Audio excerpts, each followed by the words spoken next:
इस वक्त मैं मौजूद हूँ बीएसपी प्रमुख बहन मायावती के रैली मंच के ठीक पीछे। मेरे साथ हैं करनाल के प्रत्याशी और चर्चाओं में इसलिए भी हैं क्योंकि ये सीट हॉट सीट कही जाती है। यहाँ पे खट्टर साहब सामने हैं, साथ में गुरनाम सिंह चंदूनी साहब का आपको समर्थन मिला है। वही मेरा शुरुआती सवाल है।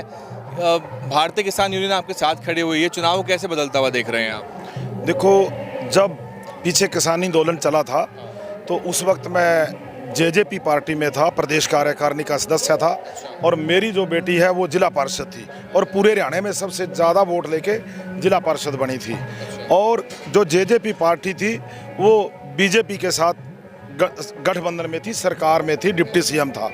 तो उस वक्त जब किसानी आंदोलन चला तो मैंने अपने भाइयों को चुना, ना कि सत्ता का सुख चुना। तो फिर मैंने जेजेपी पार्टी को छोड़ दिया था और बिटिया ने जिला परिषद की सदस्यता छोड़ दी थी। और बिटिया ने जितनी भी उसको मान भत्ता मिला था, सम्मान भत्ता मिला था, तनख्वाह मिली थी, वो पूरी की पूरी अपने घर में नहीं रखी और उस पूरी पैसों से एक ट्रक में राशन भर के, जो भी वहाँ किसानी आंदोलन में ज़रूरत थी तो वहाँ से ट्रक भर के और वहाँ किसानी आंदोलन में दे के आए। तो उस कारण से जो भारतीय किसान यूनियन के राष्ट्रीय अध्यक्ष हैं गुरनाम सिंह चंदूनी जी, उन्होंने हरियाणा में किसी पार्टी की भी हेल्प के साथ नहीं खड़े हुए। वो सिर्फ 2 सीटों पे वो सहयोग दे रहे हैं। एक तो अभय चौटाला जी के वहाँ, क्योंकि उन्होंने भी उस टाइम विधानसभा की सीट छोड़ी थी, और एक वो पूरे हरियाणा में करनाल सीट में हमारा सहयोग कर रहे हैं। इसी कारण से कि किसानों के लिए हमने उस टाइम इस्तीफा दिया था।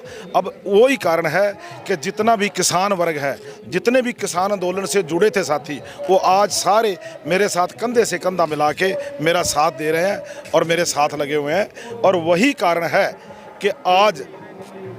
है कि आज यहाँ सीएम साहब को भी, पूर्व सीएम साहब के भी पब्लिक ने पसीने छुड़ा दिए हैं और उनको कोई गांव में भी नहीं घुसने दे रहा। यहाँ बीजेपी कांग्रेस कहती है कि लड़ाई सीधी हमारी आपसी है, द्विपक्षीय चुनाव है, तो बीएसपी का इसमें क्या रोल है? वो भूल गए हैं कि इस बार यहाँ एक तो लोकल कैंडिडेट है और वो इस बात को भी भूल गए हैं कि इस बार यहाँ किसान का बेटा है और कमेरे वर्ग से है।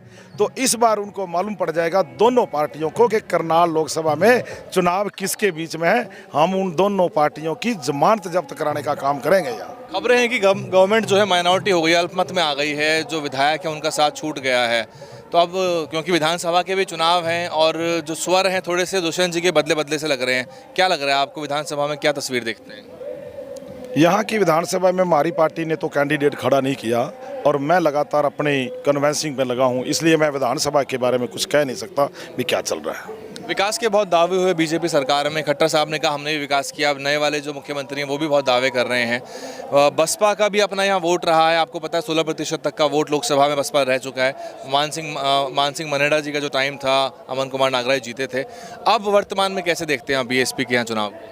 देखो, जो आपने सीएम साहब की बात की कि वो यहाँ से सीएम रह चुके हैं, देखो अगर उन्होंने काम किया होता तो आज ये स्थिति है कि वो काम ना बता के आज भी 9.5 साल सीएम रहने के बाद आज भी वो काम ना बता के झोली करके वोट मांग रहे हैं।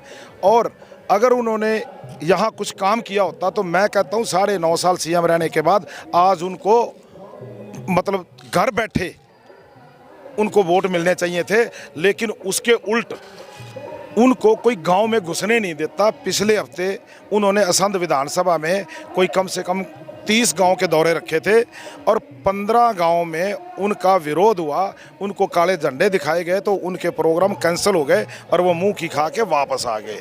और रहेगी बात बीएसपी की मैं बार बार बता रहा हूँ, इस बार बीएसपी का पूरा संगठन और जो किसान आंदोलन में जितने संगठन थे वो दोनों साथ में मिलकर चुनाव लड़ रहे हैं। तो इसलिए इस बार पूरा कमेरा वर्ग जो है, जिसमें किसान भी आ गया और मजदूर भी आ गया, दोनों इकट्ठे होकर इलेक्शन लड़ रहे हैं। इस बार करनाल लोकसभा की एक अलग ही तस्वीर होगी। 24 में दावे हैं बीजेपी के कि 400 पार जा रहे हैं। हरियाणा में 10 के 10 वो जीते थे, उत्तर भारत से उनको मेजॉरिटी मिली थी। इस बार क्या लग रहा है, क्या सरकार होने वाली है? देखो, वो तो ना झूठ बोलने में बड़े माहिर हैं, क्योंकि पिछली बार उन्होंने हरियाणा में कहा कि 70 पार, तो उनकी 40 भी पार नहीं हुई थी। तो इस बार भी जो 400 पार कह रहे हैं, जैसे ही उत्तर प्रदेश का इलेक्शन हुआ उसके बाद कम से कम उन्होंने 400 पार कहना तो बंद कर दिया, और 400 पार नहीं, इस बार वो 150 भी पार हो जाए तो वो भी उनकी बहादुरी है। बहुत शुक्रिया सर, इस वक्त आप बिजी भी हैं। मेरे साथ फरीदाबाद से प्रत्याशी किशन ठाकुर जी हैं। सर, फरीदाबाद दिल्ली से लगा हुआ इलाका है, पिछली बार शायद वो गठबंधन में था, आपको याद होगा, लोकतंत्र सुरक्षा पार्टी राजकुमार सैनी साहब की, तो वहाँ से चुनाव लड़ा था उन्होंने। कैसे देख रहे हैं अपने चुनाव को आप? सबसे पहले तो मैं आपका धन्यवाद करता हूँ कि देश और प्रदेश की राजनीति में मीडिया का भी बहुत बड़ा रोल होता है। और रही फरीदाबाद के और करनाल की बात, फरीदाबाद में 9 विधानसभाएं हैं। पिछले 10 साल से पानी नहीं है, बिजली नहीं है, बेरोजगारी है। मैंने पिछले दिनों लिस्ट निकलवाई है, 5 लाख नौजवान बेरोजगार हैं फरीदाबाद लोकसभा में। अगर पिरबू ने और फरीदाबाद की जनता मेरे को मौका दे रही है तो 1 साल में प्राइवेट सेक्टर में 50,000 बच्चे लगाऊंगा। तो सरकार का कहना है कि फरीदाबाद गुड़गांव जो है हमारे रोजगार के हब हैं, वहीं से रोजगार पैदा होता है। गुड़गांव फरीदाबाद में कॉरपोरेट भी है, बाकी दफ्तर भी हैं, तो काफ़ी मैन्युफैक्चरिंग यूनिट भी है वहाँ पे। ये आपकी बात सही है, मगर 10 साल में पहले कांग्रेस की सरकार रही, उन्होंने भी कुछ नहीं किया। कांग्रेस तो दिखा देती है मेट्रो को और ये दिखा देते हैं पुलों को, उनसे किसान का पेट नहीं भरता। आज हमारा नौजवान है जो आज हम चैन की नींद सो रहे हैं, हमारा देश और हम लोग और आप लोग, वो फौजियों की बदौलत है। 4 साल की कोई नौकरी होती है क्या? किसान तो बॉर्डर पे आए थे और 700 किसानों की जो है इस पूरी प्रक्रिया में जान भी चली गई वो, और सरकार को तो फर्क नहीं पड़ा। आज मैं आपको बता देना चाहता हूँ, फरीदाबाद में आज भी किसान मौना में बैठे हैं। पिछले 7 महीने से कोई सुनवाई नहीं हो रही, हरियाणा सरकार कोई सुनवाई नहीं कर रही। और सड़क नहीं है पूरे एरिया में, आप जाकर देखो, 9 विधानसभाएं, सड़क नहीं है, पानी नहीं है, बेरोजगारी है, महंगाई है। भाई करा क्या है? कांग्रेस वाले तो दिखा देते मेट्रो को और ये दिखा देते पुलों को, इनसे तो काम नहीं चलता। आज किसान नौजवान बहुत परेशान है। आखिरी सवाल कि बीएसपी को चुनने का क्या कारण है? बसपा के कैसे देखते हैं आप बीएसपी को? ऐसा है, हमारी बहन मायावती ने जो हम लोगों को टिकट दिए, चाहे करनाल से हो चाहे फरीदाबाद से हो, 10 टिकट दिए हैं। और मैं दावे के साथ कह रहा हूँ कि एक तो इनका वोटर है, एक हमारी 2,70,000 वोट है। अब ब्राह्मण भी हमारे साथ के जा, राजपूतों की 2,70,000 है फरीदाबाद में, मैं 2 लाख वोट लूँगा।